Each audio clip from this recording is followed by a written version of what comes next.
How you doing, everyone? This is Rev-Jess Foglesong, touchedbygodchurch.com, and we're online. Also on Facebook, Touched by God Church, World Ministries. And our message for today is called God Disciplines His Children. Let's take a look at that, all right? Oh, by the way, this is from Hebrews 12. In your struggle against sin, you have not yet resisted to the point of shedding your blood. And have you completely forgotten this word of encouragement that addresses you as a father addresses his son? It says, "My son, do not make light of the Lord's discipline, and do not lose heart when he rebukes you, because the Lord disciplines the one he loves, and he chastens everyone he accepts as his son." All right. Endure hardship is as discipline. God is treating you as his children. For what children are not disciplined by their father?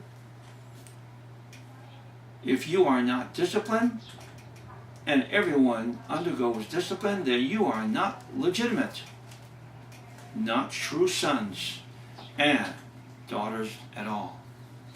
Moreover, we have all had human fathers who disciplined us, and we respected them for it. How much more should we submit to the Father of spirits and live? They disciplined us for a little while as they thought the best. But God disciplines us for our good, in order that we may share his holiness. No discipline seems pleasant at that time, but painful. Later on, however, it produces a harvest of righteousness and peace for those who have been trained by it. Therefore, strengthen your feeble arms and weak knees. Make level paths for your feet, so that the lame may not be disabled, but rather healed. Warning and encouragement. Make every effort to live in peace with everyone and to be holy. Without holiness, no one will see the Lord. No one will see the Christ. See to it that no one falls short of the grace of God, and that no bitter roots grows up to cause trouble and defile many. See to that no one is sexually immoral or is godless, like Esau in the Old Testament, who for a single meal sold his inheritance rights as the oldest son. Afterward, as you know, when he wanted to inherit this blessing, he was rejected by his father. Even though he sought the blessings with tears, he could not change what he had done. He could not change what he had done. The mountain of fear and the mountain of joy. Take a look at that. You have not come to a mountain that can be touched and that is burning with fire, to darkness, gloom, and storm, to a trumpet blast, or to such a voice speaking words that those who heard it begged that no further word be spoken to them, because they could not bear what was commanded. If even an animal touches the mountain, it must be stoned to death. We're looking at the Old Testament. The sight was so terrifying that Moses said, "I am trembling with fear." But you have come to Mount Zion, to the city of the living God, the heavenly Jerusalem. You have come to thousands upon thousands of angels in joyful assembly, to the church of the firstborn, whose names are written in heaven. You have come to God, the judge of all, to the Spirit of the righteous made perfect, to Jesus, the mediator of a new covenant, and to the sprinkled blood that speaks a better word than the blood of Abel.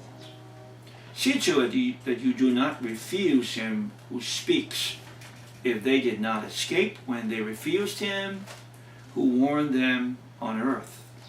How much less will we, if we turn away from him who warns us from heaven.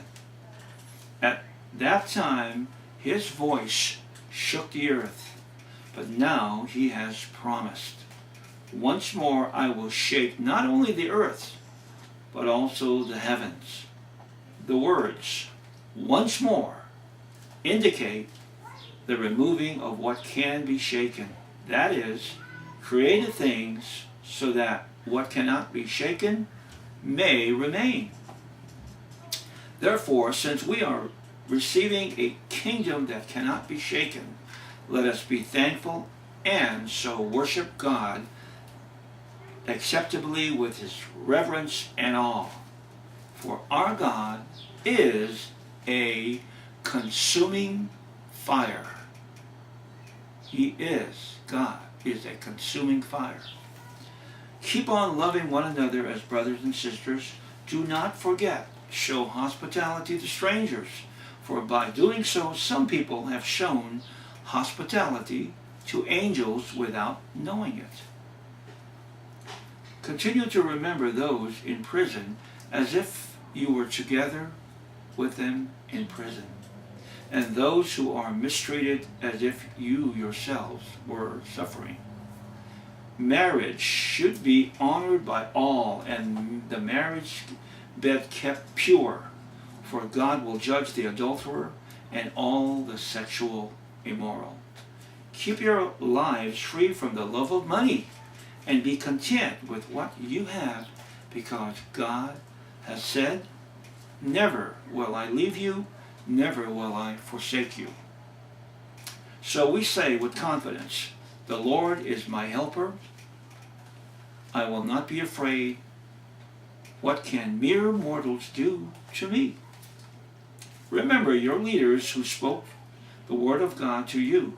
Consider the outcome of their way of life and imitate their faith.